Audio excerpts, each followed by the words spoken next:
ग्वालियर जिले के आंतरी थाना क्षेत्र में करीब सवा महीने पहले मिली अज्ञात युवक की लाश के मामले में बड़ा खुलासा हुआ है। मृतक युवक उत्तर प्रदेश के फिरोजाबाद के सिरसागंज थाना क्षेत्र के जहांगीरपुरा का रहने वाला था। उसका अपनी पड़ोसी नेहा यादव के साथ प्रेम प्रसंग चल रहा था। इसी के चलते यह लोग 31 जुलाई को घर से भाग गए थे।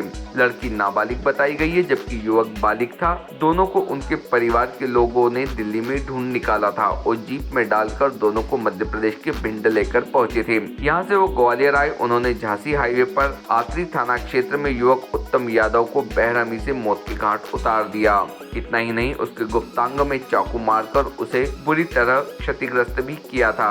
इस युवक की लाश 5 अगस्त को मिली थी। पुलिस ने अज्ञात लोगों के खिलाफ हत्या का मामला दर्ज कर उनकी तलाश शुरू की थी, लेकिन युवक के बारे में कोई खुलासा नहीं हो पा रहा था। इस बीच उत्तम सिंह के पिता सुगर सिंह अपने बेटे की गुमशुदगी 10 अगस्त को सिरसागंज में दर्ज करवाई थी। उधर राजस्थान के धौलपुर में भी एक लड़की की लाश पुलिस ने बरामद भी की थी। उसे भी गला घोटकर पीली प्लास्टिक की रस्सी से मारा गया था।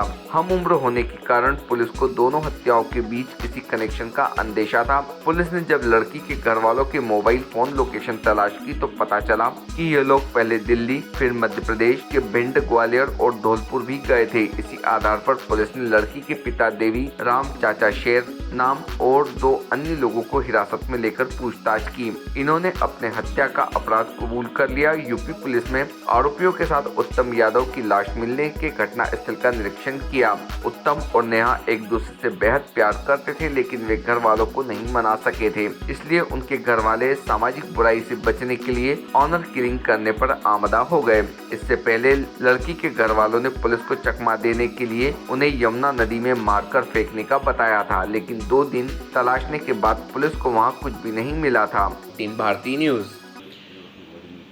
ये अभी कुछ दिन पूर्व हाईवे पे थाना आंतरी का जो हिस्सा पड़ता है, वहाँ पे मुख्य हाईवे से कुछ मीटर अंदर एक युवक का शव बरामद हुआ था और उसके गले पर एक पीले रंग की रस्सी थी और एक पर्टिकुलर कैमोफ्लाइज वो टी शर्ट पहना हुआ था और उसके प्राइवेट पार्ट पे भी कुछ चोट थी। इस आधार पर थाना आंतरी में अज्ञात आरोपियों के विरुद्ध धारा 302 भारतीय दंड विधान के तहत अपराध पंजीबद्ध किया था। इस बॉडी के मिलने के कुछ ही 2 दिन बाद हमको ये सूचना मिली कि धौलपुर जिला राजस्थान में भी एक युवती की लाश जो है वो हाईवे के किनारे पड़ी हुई है और दोनों में सिमिलरिटी ये थी कि जो रस्सी जिससे गला घोंटा गया था पीले कलर की, वो एक ही रस्सी के 2 टुकड़े थे। ये हमारे साइंटिफिक ऑफिसर एफएसएल ऑफिसर ने बताया और साथ ही क्लॉथ भी लगभग एक जैसे थे। इससे अंदाज लगाया गया कि ये दोनों जो बॉडी मिली हैं दोनों 302 में कुछ ना कुछ संबंध जरूर है और प्रथम दृष्टया ही लग रहा था ये कोई प्रेम प्रसंग का या परिजनों द्वारा की गई हत्या है।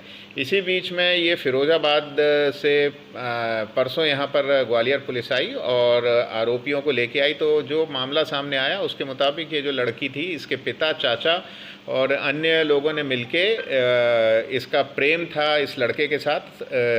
दोनों को बुलेरो में लेके यहाँ पर आए और पिन्हाट से इन्होंने रस्सी वगैरह खरीदी और गला घोंट के यहाँ पर लड़के को मारा और चाकू से उसके प्राइवेट पार्ट पे भी चोटें पहुँचाई और इसी प्रकार लड़की का गला घोंट के उसको धौलपुर के पास फेंक दिया। अब इसमें 364 भारतीय दंड विधान के तहत फिरोजाबाद में प्रकरण दर्ज था। अब यहाँ का चूँकि प्रकरण की शुरुआत, अपराध की शुरुआत फिरोजाबाद से हुई थी, तो यहाँ से विधि विशेषज्ञों की राय उपरांत ये 302 की डायरी जो है अब फिरोजाबाद भेजी जा रही है, जहाँ पे आरोपियों की अरेस्टिंग हो गई है और उसी अपराध में ये सब समाहित होंगे।